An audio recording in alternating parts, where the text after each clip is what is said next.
It's built on top of NewCipher, and it's basically an alternative secure drop, which is a Web 2.0 app, which is used by whistleblowers to submit data anonymously to media organizations. My app basically is like a side channel on top of NewCipher network, and it uses the cryptographic infra that is incentivized by the new token to allow access control and creating policies so that you can encrypt and decrypt files without having to have a centralized authority.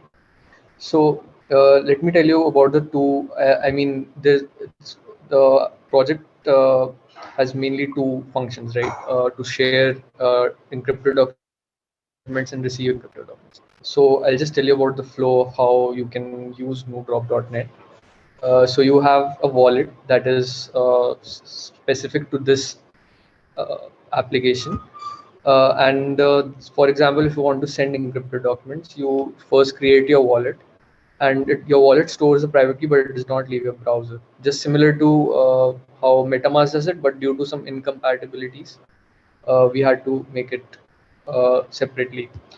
So then after that, you create a policy. So what a policy is a policy is something that NewCipher uses to encrypt and decrypt files.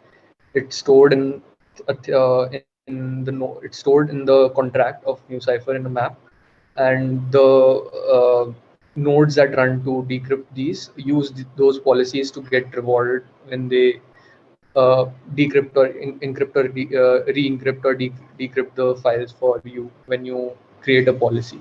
So the payment is done by you using Ethereum, and internally, new token is used to incentivize the network. So you can set up how many days it will be available for, and you can encrypt even multiple files using a single policy. So you can have like policy for months and keep using that. Then you just share these two files, encrypt the policy file and the encrypted file, and the receiver can then again create his own private key, and he can also share his pseudonym to the policy creator, and then while you were choosing your creating a policy, you can use those pseudonyms to give them access, and then you can receive these files and decrypt them. So I'll just give you a demo. So this is how a wallet which is already functional looks like. So uh, you unlock it using the NewCipher passphrase. Till then, I'll just open the second receiver on the right hand side, which is an incognito window. So this one has Ethereum, this account on the left, and as you can see, it got unlocked from the backend, and we have the details. So I'll show you the. So this is running on Goerli right now, where the network testnet of NewCipher is. So this is the Alice account, which you can see is C968. And now I'll set up the account on the right hand side. Details. I'll have to export the key.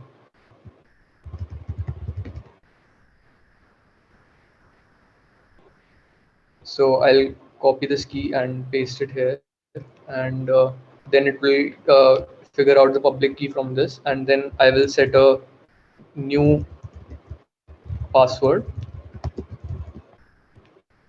and it will get unlocked for me soon. So now, as you can see, we will have to. So as you can see, every user has a pseudonym that is generated for them.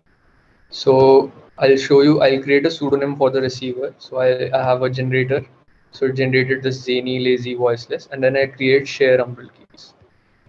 So when we get a confirmation that this has been shared, we will start creating the policy. So yeah, the share was successful, and now we can create a code name. So let's create a code name like anything that basically, so that you can communicate it with the person you are sending the file to. So you then search for the receiver. So it's Zany. So we'll select this one. So we get all his details, the public keys for him, and then we unlock the new cipher keyring and send it to the server. Now this uses a custom wallet, so it will just pop up here via WebSockets. As the application, the new cipher library is in Python, which is being ported over to Rust. So soon this will go away. But for now, we're using a custom wallet, and yeah. So now we got the transaction. So it has the values and the gas price, everything, and we sign it. So this creates a signed transaction, which is sent onto the network by the new cipher backend that is running on my server for new drop. And after this, we will finally sign the message, and now we will get the policy as a file. So let's save this policy.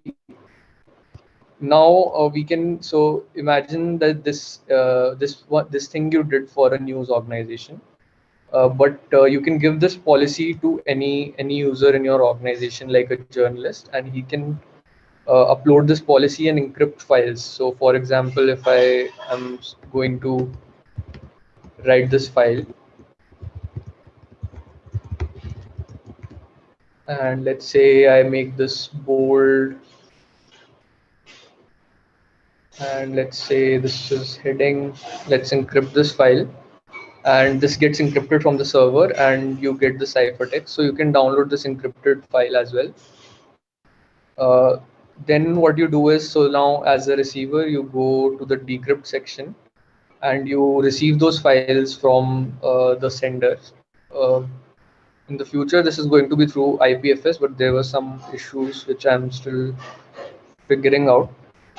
So now let's upload these two files. These are not uploaded to the server, but just on your client, they are read. So now these values are automatically filled from those files. And now let's unlock this keyring for the receiver, and let's decrypt.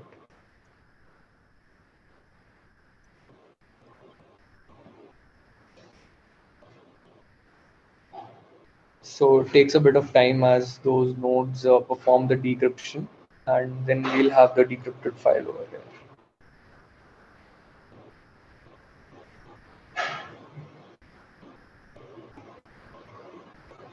Yeah, as you can see, the file got decrypted.